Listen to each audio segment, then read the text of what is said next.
옆선 인사합시다. 사랑합니다.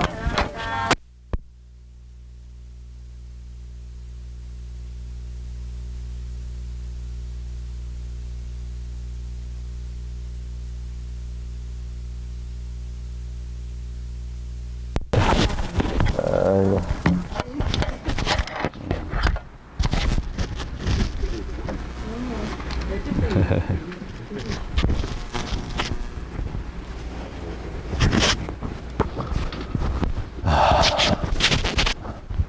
오늘 또 우리 하원이가 그냥 평화님하고 열심히 씨름하고 있대. 자, 이겼습니다. 아, 이겼어요? 네. 아, 축하드립니다. 야. 자, 우리 말씀 같이 보겠습니다. 마태복음 7장 13절에서 29절 말씀입니다.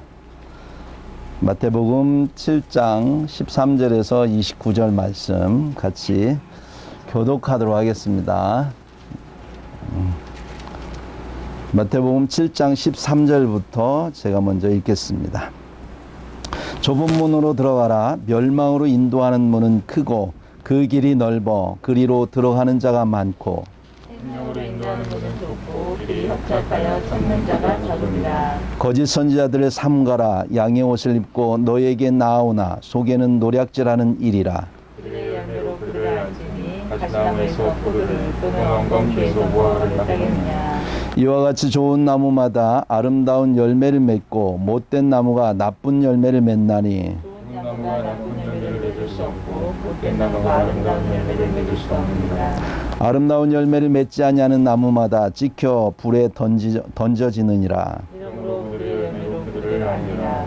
나더러 주여 주여 하는 자마다 다 천국에 들어갈 것이 아니요 다만 하늘에 계신 내 아버지의 뜻대로 행하는 자라야 들어가리라. 그날에 많은 사람이 나더러 이르되 주여 주여 우리가 주의 이름으로 선지자 노릇하며 주의 이름으로 귀신을 쫓아내며 주의 이름으로 많은 권능을 행하지 아니하였나이까 하리니. 그때 내가 그들에게 밝히 말하되 내가 너희를 도무지 알지 못하니 불법을 행하는 자들아 내게서 떠나가라 하리라. 그러므로 누구든지 나의 이 말을 듣고 행하는 자는 그 집을 반석 위에 지은 지혜로운 사람 같으리니. 비가 내리고 창수가 나고 바람이 불어 그 집에 부딪히되 무너지지 아니하나니 이는 주추를 반석 위에 놓은 까닭이요 나의 이 말을 듣고 행하지 아니하는 자는 그 집을 모래 위에 지은 어리석은 사람 같으리니. 비가 내리고 창수가 나고 바람이 불어 그 집에 부딪힘에 무너져 그 무너짐이 심하니라. 예수께서 이 말씀을 마치심에 우리에게 가르치심을 몰라니. 함께 읽습니다. 이는 그 가르치시는 것이 권위 있는 자와 같고 그들의 서기관들과 같이 아니함일러라. 아멘. 네, 다 같이 앉으시고요. 오늘 말씀의 제목은 그들의 열매로 알리라는 말씀 제목을 같이 함께 나누도록 하겠습니다. 네, 오늘 말씀은 마태복음 7장 13절에서 29절 말씀인데 그 중에서 핵심 구절은 20절입니다. 이러므로 그들의 열매로 그들을 알리라. 같이 한번 한 목소리로 해볼까요? 시작. 이러므로 그들의 열매로 그들을 알리라. 아멘. 성경을 읽다 보면 가장 첫 번째 등장하는 이야기 중에 가장 중요한 게 뭐냐면 나무가 나와요. 선악을 알게 하는 나무 이야기가 나옵니다. 물론 생명나무도 있지만 창세기에서 2장 3장에서 가장 중요하게 두드러지는 나무가 뭐냐면 선악을 알게 하는 나무입니다. 그리고 요한계시록 22장 마지막 장인 14절에 보면 또 그들이 생명나무에 나아가며 문들을 통하여 그 성에 들어갈 권세를 받으려 함이로다. 그래서 생명나무가 나옵니다.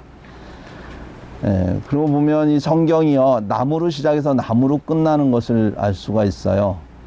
선악을 알게 한 나무에서 생명나무로, 지혜의 나무에서 은혜의 나무로 이렇게 끝나는 것을 볼 수가 있습니다. 이런 나무들이 상징하는 것은 또 이 사람을 상징하는 걸 알 수가 있어요. 성경에는 이제 그 선악을 알게 한 나무와 생명나무 외에도 포도나무가 있고요. 우리가 많이 아는 무화과나무도 있고 또 거기에는 감람나무도 있습니다. 예수님께서 요한복음 15장 5절에 나는 포도나무요 너희는 가지니에서 여기 이제 은유법을 사용하는데 나는 포도나무요. 예수님은 포도나무랍니다. 그리고 우리는 가지라고 이렇게 표현을 하면서 은유하고 있는 걸 볼 수 있습니다. 또 어떤 부분은 이제 직유법을 사용해서 감람나무, 포도나무에 대해서 이렇게 얘기합니다. 시편 128편 3절에 보면 내 안에는 결실한 포도나무 같으며, 예. 이게 앞에 요한복음 15장에서 그 포도나무는 예수님이고요. 시편 128편에 나오는 포도나무는 아내를 지칭합니다. 그러니까 성경에 무조건 포도나무 나오면 다 예수님이다 이렇게 보시면 안 되는 거예요. 이 신천지로 가는 길입니다. 예. 그러니까 이러한 그 성경을 볼 때에 그런 상징들을 잘 우리가 문맥을 따라서 이해를 해야지 무조건 이 나무는 이거다. 그래서 성경 전체를 그렇게 보면 큰 오류에 빠집니다. 또 성경에 보면 감람나무가 나오는데 시편 128편 3절에 보면 자식들은 어린 감람나무 같으리로다. 그래서요 이 자식들을 말하는데 감람나무다 이렇게 표현하고 있어요. 근데 그러면 감람나무는 다 자식들이냐? 아니에요. 시편 52편 8절에 보면 그러나 나는, 그래서 거기에 나오는 나라는 것은 다윗을 말하고요. 다윗은 하나님의 집에 있는 푸른 감람나무 같으며 이랬어요. 그러니까 다윗은 또 푸른 감람나무예요. 그러니까 그 문맥 따라서 성경을 반드시 상징적으로 이해해야 된다고 하는 거예요. 네, 포도나무 그러면 굉장히 우리들에게 즐거움을 주죠. 기쁨을 주고 행복을 주는 나무. 그래서 이 포도나무는 그런 나무를 상징한다면 감람나무 그러면 왠지 듬직함을 줘요.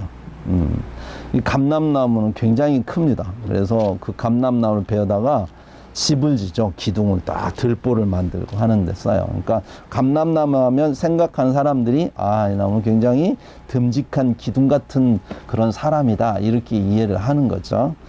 그래서 성경에 나오는 많은 나무들이 있는데 오늘 본문에도 보면 나무가 나와요. 그 나무가 무슨 나무냐? 마태복음 7장 16절에 보니까 가시나무가 나오고 엉겅퀴가 나와요. 그러니까 여기에서 나오는 가시나무 또는 엉겅퀴 나무도 사람을 상징하는 거죠. 사람을 상징합니다.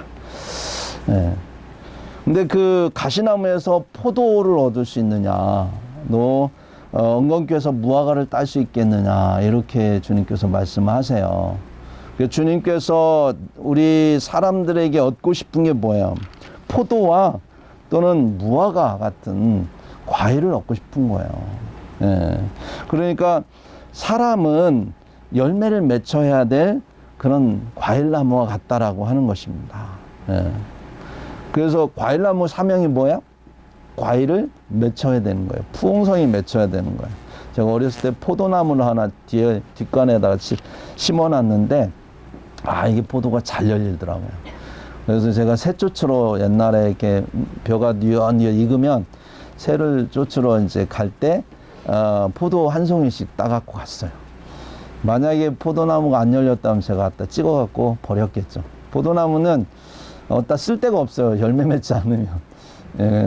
이거는 불쏘시개로 쓰기도 참 안 좋아요. 나무가 막 꼬불꼬불 해가지고 별로 좋지 않습니다. 하여튼 포도나무의 역할은 포도로 열매를 맺혀야 되는 거예요. 그래서 과일나무의 사명이 열매 맺듯이 우리의 인생도 왜 사냐? 열매 맺기 위해서 산다는 거예요. 여러분 성경 외에 인생을 사는 목적에 대해서 얘기하는 책 보셨나요? 지금까지 많은 책들 읽어봤지만 그런 얘기하는 책은 못 봤어요. 인생을 왜 사냐? 예수님 분명히 말씀하셨어요. 인생을 사는 것은 열매 맺기 위해 사는 거래요. 사람 가운데는 가시나무도 있고 엉겅퀴나무도 있는데 그에게 찾는 건 뭐냐면 포도와 무화과를 찾는데 안 열린다는 거야. 그런 나무에는. 주님께서 우리에게는 열매를 찾는다. 사람 살아가면서 둘 중에 하나의 열매를 맺는 거예요. 나쁜 열매를 맺든지 좋은 열매를 맺든지 우리는 열매를 맺기 위해 살아갑니다. 주님께서 분명히 말씀하셨어요. 그 열매는 그 열매를 통해서 나무를 안다는 거예요. 이 나무가 좋은 나무인지 나쁜 나무인지, 이 나무가 사과나무인지 또는 배나무인지, 그 열매를 통해서 알아요. 여러분 저도 뭐 이렇게 안지 얼마 안 됐지만 여러분 소나무하고 잣나무하고 구별할 수 있으세요? 겉으로 보면 구별이 안 되더라고요. 어렸을 때 제가 어떤 분이 그 잣나무라고 하는데 아무리 봐도 소나무 같은데 잣나무래요. 그래서 잣나무하고 소나무의 차이점이 뭔가 했더니 잎 사이가 2개면 소나무고 3개면 잣나무래요. 근데 잎이 똑같아요. 열리는 그런 솔방울도 좀 잣나무 솔방울이 커요. 잣나무 그거죠. 근데 똑같아요, 모양이. 그래서 잘 모르겠어요. 그런데 어쨌거나 열매가 좀 크고 이파리가 3개고 그러면 아, 이게 잣나무구나. 또 2개면 소나무구나. 이렇게 하듯이 그 나무가 어떤 열매를 맺히냐에 따라서 아, 이 나무는 사과나무고 이 나무는 배나무다. 이게 우리가 알 수 있는 겁니다. 그래서 마태복음 12장 33절에도 보면 나무도 좋고 열매도 좋다 하든지 나무도 좋지 않고 열매도 좋지 않다 하든지 하라. 그 나무로 그 열매로 나무를 아느니라. 이렇게 말씀하고 있다라고 하는 것입니다. 그렇다면 그건 무슨 얘기예요? 우리를 안다는 건 내가 좋은 사람인지 나쁜 사람인지 안다는 건 뭘로 안다는 거예요? 삶의 열매로 안다는 거예요. 그 열매를 좋은 사람이면 좋은 열매를 맺게 되어 있고 나쁜 사람이면 나쁜 열매를 맺는다는 게 성경에 말씀하시는 예수님 말씀하신 말씀입니다. 여러분 나쁜 나무의 특징은 뭐냐면 나쁜 나무 여기서 대표로 얘기하는 나쁜 나무는 가시나무 엉겅퀴를 말합니다. 예, 그 가시나무 엉겅퀴의 특징은 뭐야? 가시를 갖고 있죠. 가시. 예전에 농촌에 가면 담을 이렇게 칠 때 탱자나무로 이렇게 담을 쳐요. 탱자나무로. 그러면 정말 완벽합니다. 왜냐하면 탱자나무를 심어 놓으면 가시들이 얼마나 돋치는지, 그 옆에 가서 잘못 놓으면 큰일 나요. 팍 밀쳐갖고 장난쳤다 밀치면 가시에 온몸이 다 찔리죠. 그래서 이 가시나무로 이렇게 담을 치고 그랬어요. 그만큼 가시는 굉장히 무섭습니다. 찔리면 막 나중에 곪아가지고 치료 안 하면 그 때문에 파상풍 걸리기도 하고 그래요. 근데 이 사람을 이게 나쁜 나무는 어때요? 사람을 막 찌른다는 거예요. 여러분 그런 옆에 가면 얼마나 부담스러워요. 무섭습니다. 두렵고. 왜냐하면 괜히 가만히 있어도 뭐라 할 것 같고 뭔가 이렇게 배려를 하거나 뭘 해도 뭐라 할 것 같고 얼마나 두려워요. 이런 사람들이 가시나무죠. 옆에 있는 그런 사람들이. 근데 그런 사람들의 가시나무의 특징이 뭐냐면 쓴뿌리가 많다는 거예요. 그래서 얼마나 그런 그 마음의 쓴뿌리들이 해결되지 않으면 그것이 나중에 삶의 가시로 다 돋아나서 그래서 사람들을 만날 때에 이 사람들은 관계를 잘 못합니다. 얼마나 그 사람들을 막 아프게 하는지 몰라요. 앞으로 이제 우리 행복한 리본교회가 많은 사람들이 모일 거예요. 각종 막 이상한 사람도 많이 올 겁니다. 오지만 여기 오는 사람들은 다 온유하고 겸손한 사람도 오지 않아요. 여기 오는 사람들 중에는 가시 같은 사람들도 많이 있을 거예요. 그래서 우리 교회가 하고자 하는 게 뭐냐면 행복한 그런 가정을 회복하기 위해서 하고자 하는 사역이 있죠. 그게 바로 이제 그림 동화를 통한 그런 그 사역입니다. 그래서 서박사와 함께하는 종이 비행기 뭐 이런 프로그램을 진행하려고 해요. 그걸 통해서 과거에 내가 왜 이런 모습인지 너무나 사람들은 자기가 어떤 모습인지 잘 몰라요. 그리고 자기 중심, 자기는 굉장히 모두가 다 자기 중심으로 살아가면서 자기는 최선을 다하고 있다고 생각해요. 그래서 이렇게 누가 뭐라고 하면 억울하죠. 근데 분명한 건 문제가 자기에게 있는데 자기를 인지하지 못한다는 거예요. 그러니까 아무리 기도해도 물론 하나님이 기도할 때 너는 이게 문제였다라고 우리한테 막 보여주시고 나를 치유해 주시면 이게 치유가 되는데 그렇지 않으면 아무리 기도해도 치유가 안 되는 사람도 있어요. 우리 권사님들 중에 그런 분 있죠. 한 얘기 또 하고 한 얘기 또 하고 녹음기 같아요. 똑같은 얘기를 계속 하셔요. 그건 이제 다 들어주잖아요. 한 2시간 들어주고 나면 막 마음이 싹 후련해지셨고 표정 보면 굉장히 좋아요. 점점 이제 치유됐겠거니 다음에 또 만나면 또 2시간 얘기 똑같은 얘기를 아직도 상처의 치유가 안 된 거예요. 예, 이런 쓴뿌리가 이게 치유가 안 되면 계속해서 그게 가시나무처럼 가시도 쳐서 상대방을 찌르는 가시가 된다라고 하는 겁니다. 예. 그래서 이러한 쓴뿌리들에 대해서 히브리서 12장 15절에는 쓴뿌리가 나서 괴롭게 하여 많은 사람을 이로 말미암아 더럽게 하지 않게 하며 이런 얘기하는데, 하여튼 쓴뿌리가 나면 사람들을 괴롭게 하고 사람들을 더럽히는 역할을 한다라고 하는 겁니다. 근데 우리가 참 오늘 말씀을 보면서 두려워해야 될 게 있어요. 이 말씀은 예수 안 믿는 사람들이 하시는 말씀이 아니더라고요. 이 말씀은 정말 예수 믿고 예수 잘 믿는 사람에게 하시는 말씀이더라고요. 예, 그럼 어떻게 할 수 있느냐? 22절에 같이 한번 읽어봅시다. 22절 시작. 그날에 많은 사람이 나더러 이르되 주여 주여 우리가 주의 이름으로 선지자 노릇하며 주의 이름으로 귀신을 쫓아내며 주의 이름으로 많은 권능을 행하지 아니하였나이까 하리니. 예. 앞에 보면 15절에 보면 거짓 선지자들 삼가라 양의 옷을 입고 너에게 나오나 속으로는 노략질하는 일이라 이렇게 얘기를 하면서 그들이 정말 좋은 열매를 맺은 사람인지 나쁜 열매를 맺은 사람인지는 그들의 열매로 알 것이다 라고 하는데, 이 거짓 선지자는 뒤에 지금 금방 우리가 읽은 주의 이름으로 선지자 노릇한 사람 말이에요. 여러분 선지자 얼마나 거룩한 사람들입니까? 네. 앞에 있는 서 있는 목회자 보면서 담임 목사 보면서 여러분들 막 지저분하게 보세요. 그렇지 않죠? 일단은 담임 목사하면 목회자 그러면 거룩해 보이지 않나요? 꿈일 수도 있고 진짜일 수도 있고 가짜일 수도 있고 어쨌거나 그 직분 자체가 거룩한 직분이잖아요. 네. 또 성도들 가운데 기도 열심히 하는 사람들 가운데는 귀신을 쫓아내는 사람도 있어요. 그런 분들을 우리가 거룩하지 않다고 말할 수 있나요? 또 그뿐만 아니라 많은 권능을 행하는 일들이 많이 일어나요. 그러면 그런 사람들 모습 보면 굉장히 어때요? 모습들이 거룩하다라는 선입견을 갖게 되죠. 우리는. 더군다나 그분들이 하는 일이 뭐냐면 자기 이름으로 하잖아요. 주의 이름으로.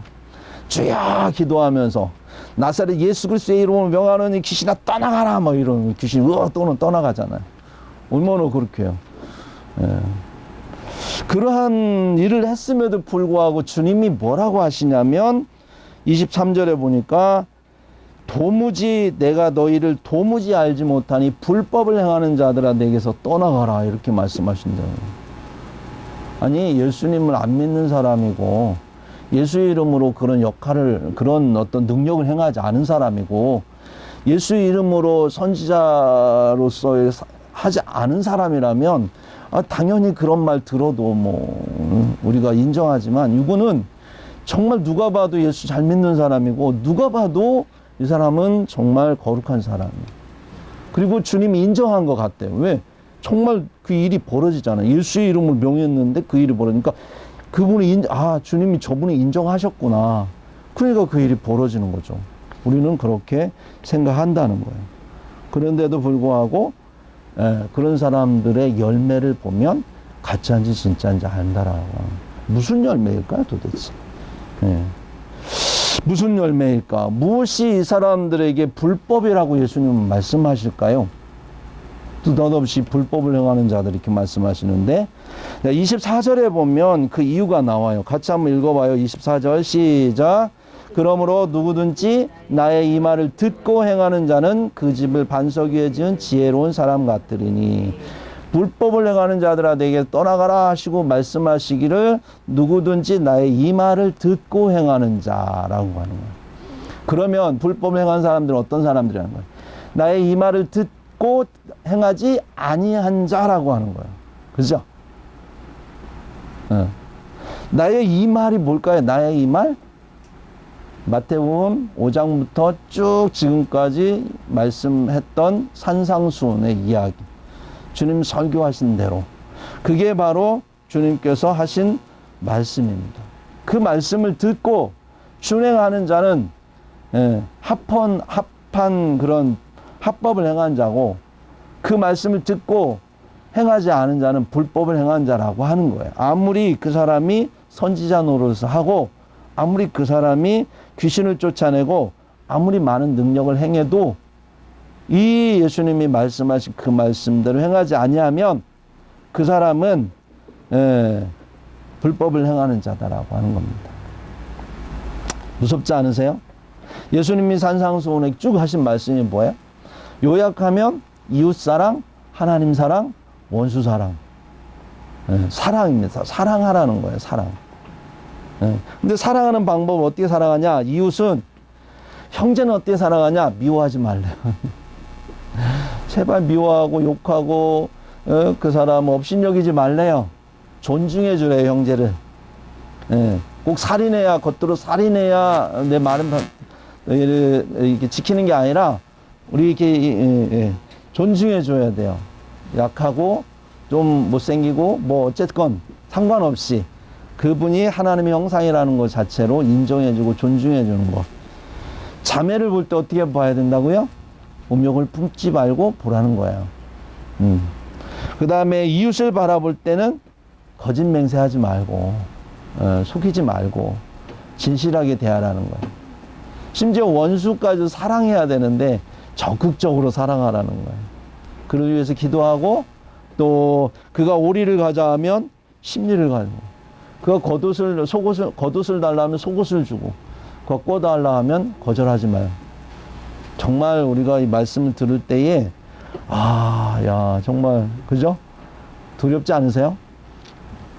하나님 사랑은 어떻게 해야 됩니까? 마음을 다해서 은밀하게 사랑 앞에 자꾸 드러내려고 하지 말고 하나님 앞에 금식하라는 거예요. 하나님 앞에 구제하고 하나님 앞에 기도하고 은밀하게 골방에서 남 보지 않게 오직 아버지와만 1대1로 이렇게 하라는 거예요. 그러면서 재물보다 하나님을 더 섬겨야 된다.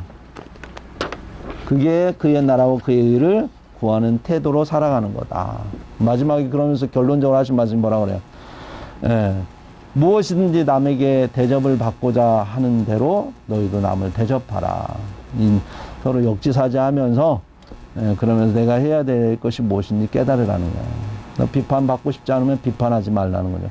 이런 말씀을 쭉 해오신 거예요. 하시고 난 다음에 하신 말씀이 그런 말씀인 거예요. 내가 한 이 말대로 이 말을 듣고 행하는 자는 반석 위에 집을 짓는 지혜로운 사람 같다. 그렇지 않으면 불법을 행하는 자고 모래 위에 집을 지은 사람과 같다. 이렇게 말씀하시는 겁니다. 참으로 하나님 앞에서 우리가 살아갈 때 마음으로 사랑하는 것, 거룩하고 깨끗하게 사랑하는 것, 결국 사랑의 열매를 맺지 않으면 어떤 일을 해도 그 의미가 없다는 거예요. 우리는 교회 다니면서 그런 막 방언도 하고 막 귀신도 내쫓고 막 정말 사람들이 할 수 없는 어떤 신비한 일을 행하고 막 그래서 많은 사람들이 교회를 이끌고 이렇게 하면 하나님께서 막 나에게 상급을 많이 주실 것 같고 옆에서 보면 저 사람 정말 딴 사람 몰라 저 사람 구원받을 것 같고 막 그러잖아요. 그럴 수 있어요. 그렇지만 아닐 수도 있다는 거예요. 왜? 하나님만 하셔요. 고린도전서 13장 1절 3절에 보면 방언하는 사람, 천사의 말, 정말로 저 사람 천사야 진짜 말하는 거 보면 너무 아름답고 선한 말만 해. 천사의 말을 하는 사람이 할지라도 사랑이 없으면 아무것도 아니래요. 예언하는 능력이 있어요. 믿음이 있어요. 모든 지식이 있고 그래도 사랑이 없으면 아무것도 아니라는 거예요. 모든 것으로 구제해요. 다 집 논 팔아서 다른 사람 나눠줘요. 심지어 자기의 몸까지도 불살라서 상대방을 위해서 내가 내 몸을 던져요. 전태일 열사같이 이런 분들. 그럼에도 불구하고 사랑이 없으면 아무 유익이 없대요. 하나님이 우리에게 찾으시는 건 사랑이라는 거예요. 사랑의 열매를 찾고 계시는 거예요. 그게 바로 성령의 열매고요. 그래서 주님께서 앞에서 말한 것도 뭐 여러 가지 복잡하게 얘기했지만 한마디로 줄이면 그냥 사랑하라는 거예요. 형제를 사랑하면 미워할 수 없는 거예요. 자매를 사랑하면 더럽게 이상하게 음란하게 찾아보지 않는다는 거예요. 이웃을 사랑하면 진실하게 대하지 악하게 대하지 않는다는 거예요. 하나님을 사랑하면 하나님과 동행하면 하나님과의 일대일 관계를 소중히 여긴다는 거예요. 누구한테 막 드러내려고 하지 않는다는 거예요. 사랑하지 않고도 선지자 노릇할 수 있고, 사랑하지 않고도 능력을 행할 수 있고, 사랑하지 않고도 주의 이름으로 귀신을 쫓아낼 수 있다라고 하는 거예요. 그렇게 하는 이유는 뭐예요? 사랑하기 위해서 하는 거라는 거죠. 귀신을 왜 쫓아내요? 그 사람의 영혼을 사랑하기 때문에. 왜 능력을 행해요? 그 사람의 영혼을 사랑하니까. 근데 이게 능력을 행하고 귀신을 쫓아내는 게 자칫 잘못하면 내 이름을 드러내기 위해서 할 수도 있다는 거예요. 어느 순간에 내가 막 그러고 다니다가 누군가가 막 처음에는 막 이렇게 높여주니까 아니에요. 제가 한 게 아니고 하나님이 하셨어요 하다가 어느 순간에 교만해져 가지고 이제 누군가 알아주거나 누군가가 이렇게 칭송하지 않으면 서운해 하잖아요. 그 순간 뭔가 된 거예요? 내가 그것을 이용해서 내 영광을 취하고 있는, 이게 불법이 돼버리는 거죠. 처음에 합법으로 시작해요. 뭐든지. 아니 예수의 이름으로 귀신 내쫓으는데 불법으로 하나님 불법이라고 인정하시겠냐고. 아니에요. 합법으로 시작하는 거예요. 그러니까 주님이 그 믿음 보시고 그 사랑 보시고 하신지만 나중에 그게 사람들 앞에 자기를 높이기 위한 걸로, 사람을 생명을 사랑하기보다는 그것을 통해서 뭔가 다른 어떤 것을 취하고자 하는 그런 마음으로 행할 때에 주님은 그것을 불법이라고 보시는 거예요. 야, 정말 오늘 말씀을 우리가 들으면서 굉장히 그 마음의 두려움, 저도 참 여러분 두렵습니다. 왜냐하면 12절 13절 말씀은 이렇게 시작하죠. 좁은 문으로 들어가라. 멸망으로 인도하는 문은 크고 그 길이 넓어 그리로 들어가는 자가 많고, 생명으로 인도하는 문은 좁고 길이 협착하여 찾는 자가 적음이라. 같이 한번 읽어보겠습니다. 12절 13절 시작. 그러므로 무엇이든지 13절 14절입니다. 죄송합니다. 시작. 좁은 문으로 들어가라. 멸망으로 인도하는 문은 크고 그 길이 넓어 그리로 들어가는 자가 많고, 생명으로 인도하는 문은 좁고 길이 협착하여 찾는 자가 적음이라. 아멘. 네. 우리가 참 한국교회가 코로나로 인해서 이렇게 초토화될 수 있었던 이유가 뭘까? 근본적인 이유가 뭘까? 한국교회가 부흥하면서 막 폭발적으로 부흥을 경험할 수 있었던 이유도 되기도 하지만, 한편으로는 그것이 오늘날 이렇게 연약한 교회를 만들 수밖에 없었던 원인이 된 게 하나 있습니다. 그게 뭐냐면 우리가 전도할 때 흔히 썼던 사형리구원이라는 거예요. 사형리구원. 여러분 요한복음 5장 24절 늘 들었죠. 내가 진실로 진실로 너에게 이르노니 내 말을 듣고 나 보내시는 이를 믿는 자는 영생을 얻었고 심판에 이르지 아니하나니 사망에서 생명으로 옮겼느니라. 믿음으로 구원받는다라고 하는 거죠. 그러면서 또 우리는 알고 있습니다. 에베소 2장 8절 너희는 그 은혜를 인하여 믿음으로 말미암아 구원을 받았으니 이것은 너희에게서 난 것이 아니요 하나님의 선물이라. 행위에서 난 것이 아니니 이는 누구든지 자랑하지 못하게 함이라. 아멘. 맞아요. 그런데 이것을 이 말씀까지만 이해하면 오해해요. 마치 행위에 대한 그런 어떤 말씀에 순종하지 않아도 그냥 나머지 말씀 그냥 무시해도, 그리고 안 지키고 상관없이 살아가도 그냥 이 말씀을 믿으면 우리는 구원받는 거야 라고 오해할 수 있는 오해를 유발하는 말씀이죠. 진리지만. 그래서 말씀에 순종하지 않는 믿음, 행동하지 않는 믿음을 갖고 살아가요. 한 번 구원은 영원한 구원이라고 생각하며 살아가요. 예수님의 말씀과 관련이 없습니다. 오늘 분명히 주님 말씀하신 좁은 문으로 들어가라. 그 좁은 문이 뭡니까? 예수님이 지금까지 말씀하신 산상수훈 들어보세요. 이렇게 살아갈 수 있냐고요. 그 좁은 문이죠. 대부분의 사람이 이렇게 살지 않아요. 넓게 살아가죠. 그냥 세상 사람들과 별로 구별 없이 살아갑니다. 근데 예수님 말씀하신 산상수훈의 말씀대로 살아가면 굉장히 구별된 삶을 살 수밖에 없죠. 예. 그러니까 한 번 구원은 영원한 구원이다. 우리가 다른 말씀에 대해서는 뭐 우리가 행위로 구원받느냐, 행위 구원이 아니라 우리는 믿음 구원이다. 뭐 이렇게 생각하면서 관념적으로 믿는, 관념적인 구원을 받은 사람들이 많다라고 하는 거예요. 실질적으로 구원에 대한 부분, 하나님과의 1대1 관계 속에서 구원을 인식하는 것이 아니라 내가 스스로 생각하는 관념적 신앙, 어쩌면 신념으로 갖고 구원을 해석하고 있는 사람들이 많았다라고 하는 것입니다. 구원받을 만한 믿음에 대해서 예수님이 이렇게 말씀하셨습니다. 데살로니가 후서 2장 13절에 바울을 통해서 말씀하시기를 성령의 거룩하게 하심과 진리를 믿음으로 구원을 받게 하심이니, 여기는 이렇게 말씀하고 있어요. 예수 믿음으로 구원이라고 하지 않았어요. 진리를 믿음으로 구원받는데 그 앞에 성령의 거룩하게 하심이 있다는 거예요. 예수 믿으면 분명히 변화가 일어납니다. 겉으로 열매가 나타나는데 거룩한 열매가 행동으로 나타나게 돼 있어요. 태도로 나타나게 돼 있다라고 하는 거예요. 진리를 믿음으로. 우리는 한국교회 가장 지금 심각한 게 뭐냐면 인간 예수, 몸으로 오신 예수, 그 몸이신 예수님을 신격화하는 데 문제가 있어요. 몸으로 오신 예수를 신격화해서 그분을, 인간 예수를 믿으며 구원받는다 생각하는 그런 잘못된 믿음을 갖고 있어요. 우리가 믿는 것은 몸으로 오신 예수, 그 몸이신 예수를 믿는 게 아니에요. 요한복음에 요한은 뭐라고 했냐면 태초에 말씀이 계시는데 그 말씀이 우리한테 보여주고 들려주고 우리에게 느끼게 하기 위해서 몸으로 오셨대요. 그러니까 몸은 껍데기인 거예요. 말씀을 담아내는 그릇에 불과한 거예요. 그러니까 그릇은 의미가 없는 거예요. 말씀이 의미가 있는 거지. 그러니까 우리가 다시 돌아가신 예수님은 몸이 변화돼서 가셨지만 우리에게 요한을 통해서 드러내고자 하는 건 나는 원래 말씀이었다는 거예요. 하나님은 원래 말씀이셨다는 거예요. 예수님은 원래 말씀이셨다는 거예요. 그분이 오셔서 하신 말씀은 내 말이 아니라 아버지의 말을 하러 왔다는 거예요. 아버지의 말씀을 전하는 거예요.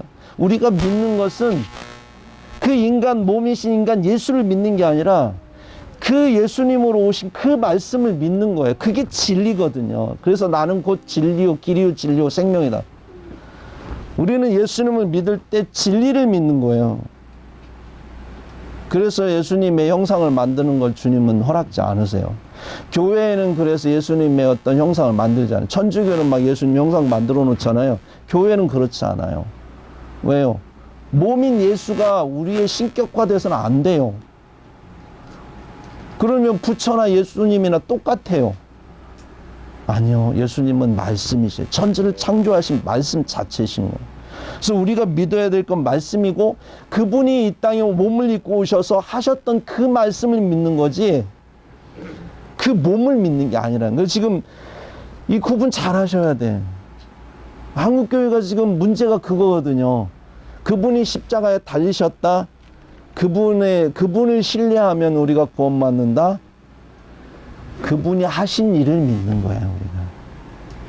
우리가 그분이 하신 말씀과 그분이 오셔서 그 말씀으로 살아낸 삶의 말씀, 십자가의 죽으심과 부활, 이 말씀으로 살아냈던 그 하신 일, 이걸 믿는 거야. 그럴 때 그것을 통해서 하나님은 우리를 구원하신다는 하나님의 사랑을 확증하신 거예요. 죄로 인하여 심판받을까봐 두려워서 숨어있는 아담들에게 예수님은 찾아오셔서, 아니 하나님은 예수님으로 찾아오신 거예요. 아담아 어디 있느냐 부르시는 거예요. 그리고 그 두려워 떠는 아담에게 내가 너를 사랑한다고, 내가 너를 구원하겠다고, 그것을 우리에게 표적으로 보이신 게 십자가의 죽으심인 거예요. 그리고 다시 살아남을 입증해 주는 것이 바로 부활이에요. 그래서 우리는 주님의 십자가 부활이 그걸 보면서 아, 주님이 나를 진짜 사랑하는구나 라고 하는 건 하나님을 신뢰하는 거예요. 심판하시는 하나님이 아니구나. 내가 회개하면 얼마든지 나를 받아주실 분이구나. 이걸 신뢰하는 거예요. 그래서 그 예수님처럼 죽지만 다시 살아날 수 있는구나. 실제 그러네. 라고 예수님을 통해서 증거로 보이신 그분의 하신 일을 우리는 믿는 거예요. 정확히 우리가 구원에 대한 인식을 해야지. 안 그러면 부처를 믿는 거나 공자를 믿는 거나 예수님을 믿는 거나 똑같아진다니까요.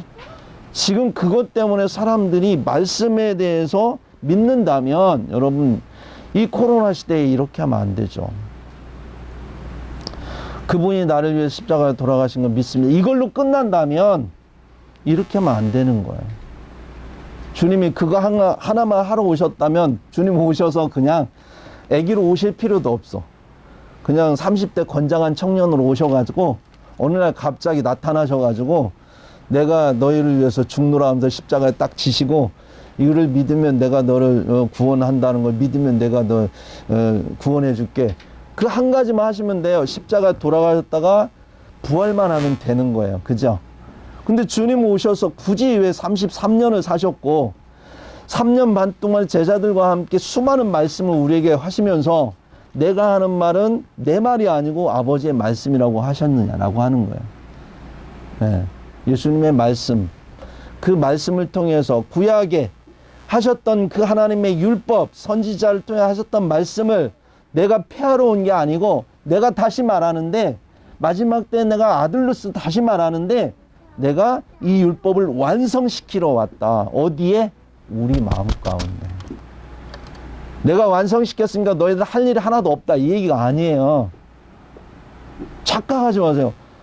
우리는 할 일이 없다. 예수님만 그냥 십자가 지고 다 가서 우리는 할 일이 없다. 물론 우리가 무슨 행동으로 구원받는 건 아니지만 우리가 살아가면서 말씀대로 살아야 될 이유, 그거는 바로 우리가 구원받았기 때문에 감사함으로 하나님의 목적은 그 사건들을 통해서 우리를 말씀을 살아냄을 통해서 진짜 믿음을 경험하라는 거예요.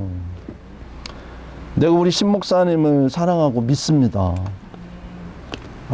말은 그렇게 해놓고 통장을 내가 딱 갖고 있으면서 날마다 신목사님한테 뭐 일 시킬 때마다 영수증 갖고 가라고 다 뭐 10원 한 장 다 따지고 그러면서 늘 하는 말, 신목사님 제가 믿어요, 사랑합니다, 믿습니다 하면서 막 계산해보니까 10원 틀리네, 목사님 이거 10원 틀린 거 어떻게 됐죠? 이거 밝히세요. 막 그러면 쪼이고 그럼 또 끝나고 가면서 사랑합니다, 네 믿습니다. 믿어지세요? 왜 저래? 말과 행동이 다르잖아요. 그죠? 저는 안 그러죠. 그냥 딱 믿어놓고 10원을 빼가는지 100원을 빼가는지 몰라요.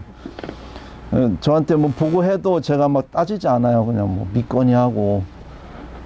그러니까 얼마나 일하시면서도 부담 없죠. 해야 되니까. 그게 신뢰하는 거 아닌가. 그럼 내가 정말 그런 모습을 보면서 저분이 날 신뢰하는 거 느끼시잖아요. 그죠? 행위와 함께, 언어가 행위와 함께 완성되는 거예요. 믿음이.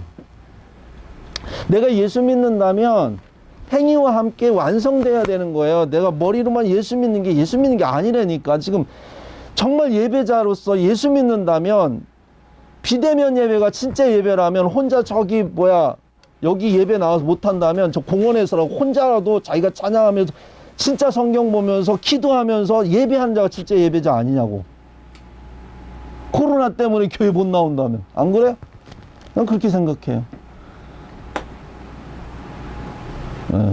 근데 앉아가지고 이렇게 대충 앉아서 그냥 파장아바람에 앉아가지고 11시 예배 드리고 어떤 때는 뭐 예배도 잘 안 드리고 이러면 안 되잖아요. 주님이 하신 말씀을 듣다 보면 두려워져요. 왜 두렵냐면 생각해 보세요. 내 마음 가운데 내 마음을 내가 다스릴 수 없다는 걸 얼마나 많이 느끼는데 오늘은 내가 화를 내지 말아야지. 오늘은 형제를 사랑해야지. 오늘은 아들이지만 내 친구라고 생각해야지. 수십 번 되뇌고 대화하다 어느 순간에 잊어버려. 그리고 화를 확 내. 아놈의 자식아! 막 이러면서 피해자가 여기 계시죠. 제가 하거나 늘 제가 회개하면 미안해. 그것도 습관되면 안 되는 변화돼야 돼. 우리는 그래요. 자매를 보면서, 이웃을 보면서 하나님 앞에서 얼마나 우리는 스스로를 온전하게 하나님 말씀하신 살아갈 수 없다는 걸 느껴요. 원수를 미워하지 않는 것만으로도 나는 굉장히 내가 할 일 다 했다고 생각하는데, 세상에 원수에게 속옷까지도 주라고 한다면 두려워져. 나 뭐 먹고 살고 뭐 입고 살라고. 그래서 예수님 말씀을 생각하면 먼저 어떤 마음이 드냐면 두려워지는 거예요. 내가 내 삶이 위태로워질까 봐. 그래서 나를 움츠리게 되는 거예요. 근데 주님은 구하라, 찾으라, 두드리라. 먼저 그의 나라와 그의 의를 구하라. 그리하면 이 모든 것을 너에게 더하시리라. 다 주겠다. 걱정하지 말고, 염려하지 말고, 베풀고, 나누고, 사랑하며 살아라.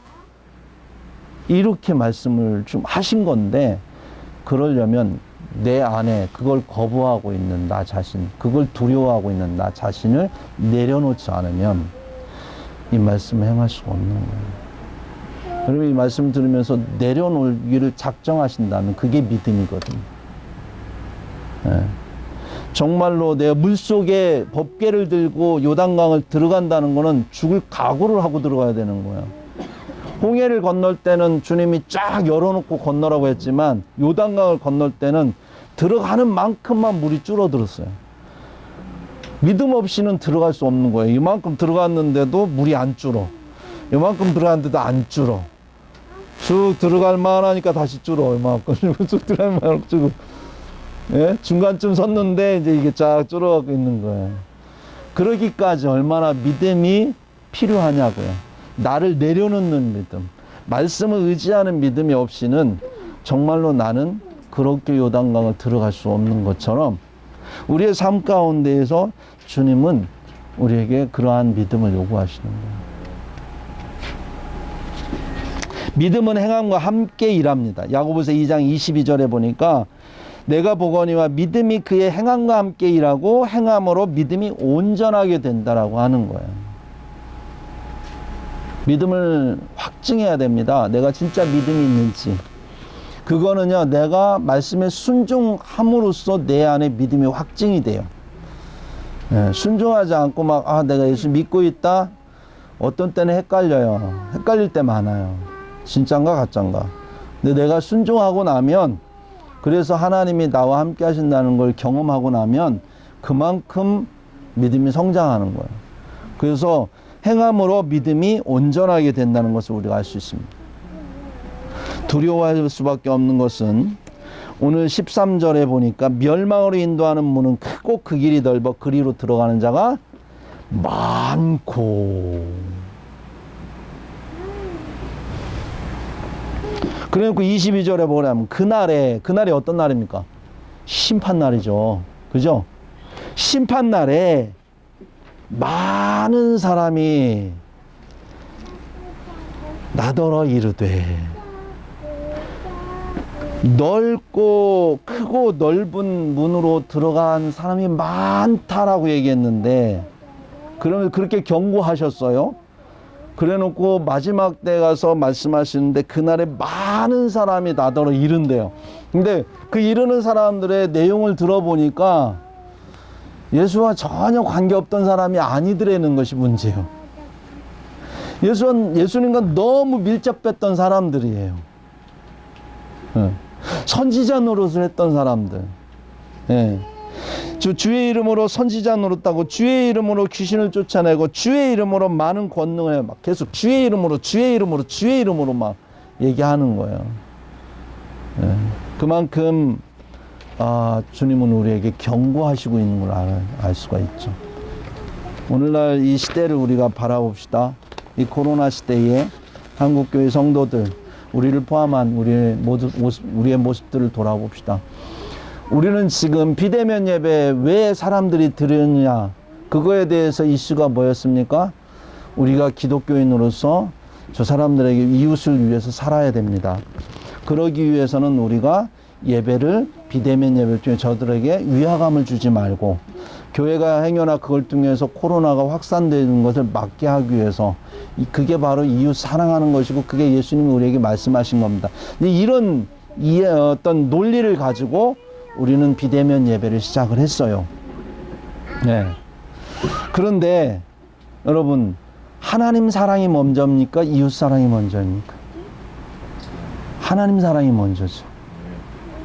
그 다음에 이웃 사랑인 거예요. 초대교회 성도들은 그랬거든요.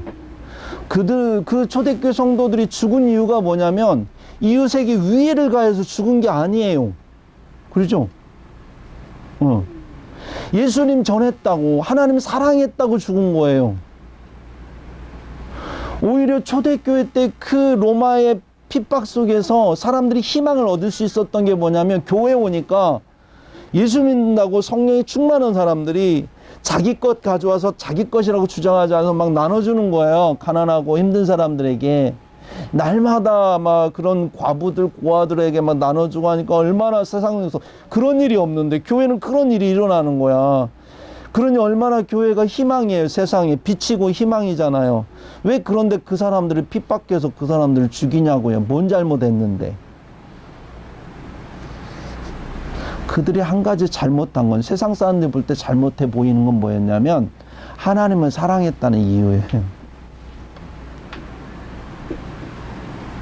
우리 예배하면서 비대면 예배하기 위해서, 아니 비대면이 아니라 코로나 시대 코로나를 방지하기 위해서 지금 아침에 와가지고 우리 막 청소도 하고 막 방역도 하고 다 하셨죠? 해야 돼요. 안 하면서 우리가 여기서 이런 말 하면 우리는 위선자예요. 해야 됩니다. 철저하게 해야 됩니다. 방역대장님 철저하게 해주세요. 그렇게 지켜야 돼. 그러나 그렇다고 해서 예배를 폐하는 것은 안 되는 거죠. 그래서 예배는 지켜져야 되는 거예요.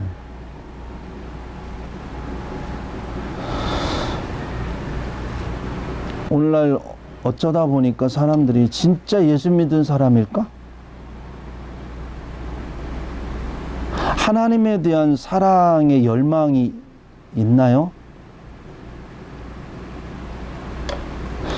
정말 내가 하나님께 이런 정말 함께 찬양하며 이랬던 것을 기억하면서 그러지 못하는 지금 이 순간이 너무 안타깝고 하나님 앞에 막 예배하고 싶은데 뭐 어디 할 데는 없고 그래서 어쩔 수 없이 진짜 이 시각에 광야에서 공원에서 혼자 하늘을 보며 찬양하는 사람이 있겠지만 과연 그런 사람 몇 명이나 되냐는 거예요.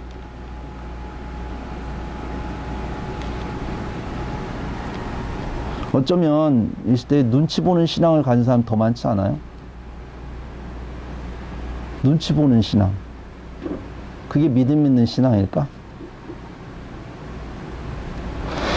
지금 오늘날 시대의 좁은 문으로 들어가는 삶, 하나님과 일대일과의 관계를 유지하면서 성도들 간에 사랑하며 이웃을 사랑하는 정말 신앙을 가진 삶을 살아가는 좁은 문, 좁은 길로 가는 사람.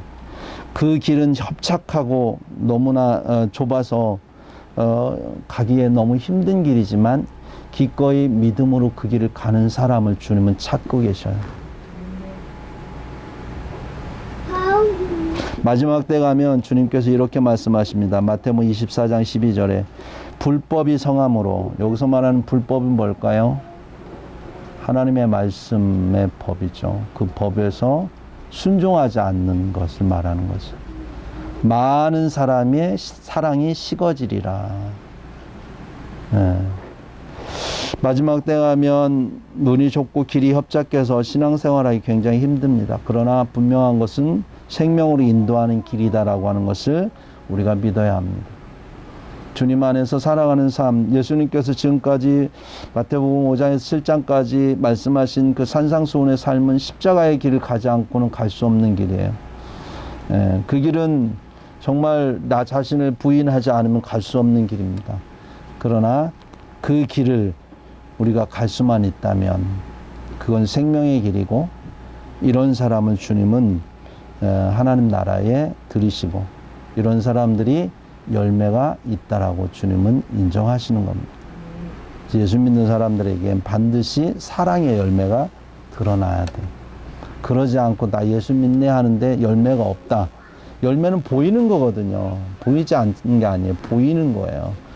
그래서 그 포도의 열매, 무화과 열매는 다른 사람들에게 기쁨과 행복과 희망과 즐거움을 주며 생명을 주는 그런 열매들이잖아요. 그 선한 열매들. 이런 열매들이 그리스도인에게는 반드시 드러나야 된다라고 하는 것이죠. 참 저도 말씀을 실천하려고 많이 노력합니다. 어제 잠깐 이제 우리 민우 데리고 치과를 가다가 잠깐의 접촉사고가 하나 있었어요. 자랑하려고 하는 얘기가 아니라 앞에 가던 쭉 가고 있는데 갑자기 막 차가 옆에 끼어드는 거예요. 근데 운전하는데 뒤에 따라오는 차가 아무리 봐도 가깝더라고. 근데 왜 이렇게 가까이 따라오는지. 내 딴에는 가고 있는데 좀 빨리 가고 싶으면 피해서 가든지 해야 되는데 계속 따라오는 거예요. 근데 앞에서 막 가던 차가 갑자기 확 끼어드니까 제가 브레이크를 확 잡았죠. 순간적으로. 잡았다가 놨는데 그 짧은 순간 뒤에서 살짝 봤더라고요. 그래서 앞으로 뻥 했어요. 그리고 이제 옆으로 갔죠.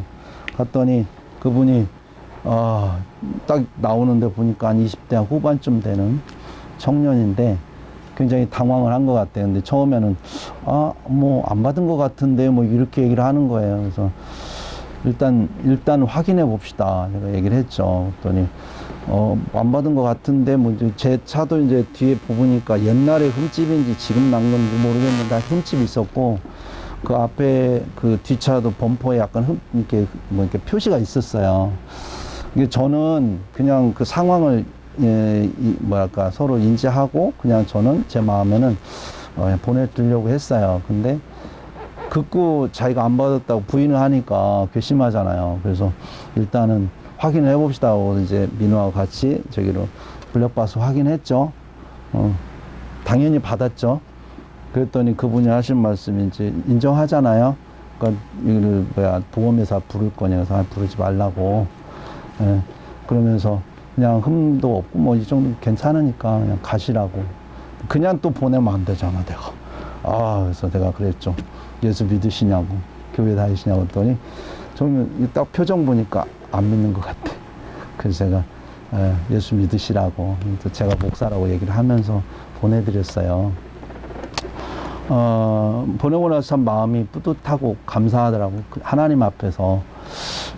제가 말씀드리는 이유는, 그래요. 뭐, 그런 것이 있으면은 세상에서는 어떻게 합니까? 어떻게든지 뭔가 자기 유익을 위해서 뭔가를 하잖아요. 근데, 순간적으로 내가 하나님 말씀을 살아냈다라고 하는 것, 그 말씀에 순종했다라고 하는 것, 그 당황하고 지금 뭐 어쩔 줄 모르는 그 형제를 향해서 먼저 소민을 내밀고 그 문제를 제가 이제 해결했다는 것.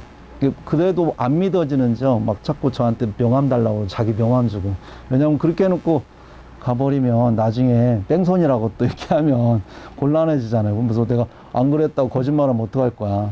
그러니까는 이제 방지하기 위해서 이렇게 하더라고요. 그래서 제가 사실은 목사입니다. 목사고. 그러니까 걱정하지 마시라고 하면서 이제 그렇게 얘기를 보냈어요. 오늘날 그리스도인들이 살아가면서 정말 그리스도인으로서 자기를 드러내고 하나님의 어떤 말씀대로 살아낸다라고 하는 굉장히 어려운 시대. 그럴 때에 우리가 그런 어떤 삶의 모습을 통해서 뭔가 그리스도를 드러냈다라고 하는 것이 다른 게 아니라 내 안에 믿음이 있구나. 그러면서 제 자신에 대한 믿음을 확증할 수 있었어요. 그리고 다시 하나님 앞에 그 아버지 앞에서 아들이 뭔가 어떤 일을 했을 때 그 뿌듯함 있잖아요. 그 뿌듯함을 느낄 수 있었어요. 그래서 오늘 말씀에 보니까 그 믿음이라고 하는 것이 행함과 함께 일하고 행함이 믿음을 온전케 한다라고 하는 것을 제가 다시 한번 삶의 경험을 통해 경험했습니다. 여러분들도 삶을 살다 보면 손해볼 수 있는 일들 많이 생길 수 있어요. 이웃과 마찰이 생길 수 있고 여러 가지 일이 있지만 그러나 우리가 주님께서 말씀하신 대로 정말 그 열매를 맺어가며 그 말씀에 순종하며 열매를 맺는 삶을 살 때 그것이 주님 오실 때에 심판이 내려도 오히려 우리는 기대합니다. 왜? 내가 하나님 말씀대로 지금 살아내고 있다라고. 그래서 그것으로 내 안에 믿음이 있다는 걸 확증하고, 그걸 주님께서 보시면서 나를 맞이하실 그분을 생각하면 오히려 심판하는 어떤 상황들이 기대가 될 수 있는 거죠. 여러분, 비가 내리고 창수가 나고 바람이 불어 그 집에 부딪히되 무너지지 아니하나니 이는 주추를 반석 위에 놓은 까닭이다. 이렇게 말씀하신 것처럼 듣고 행하는 자가 되어서 반석 위에, 예수 그리스도라고 하는 그 반석 위에 우리의 믿음의 기초를 가지고 오늘 또 많은 열매를 맺으시는 저와 여러분이 되기를 예수님의 이름으로 축복합니다. 기도하겠습니다.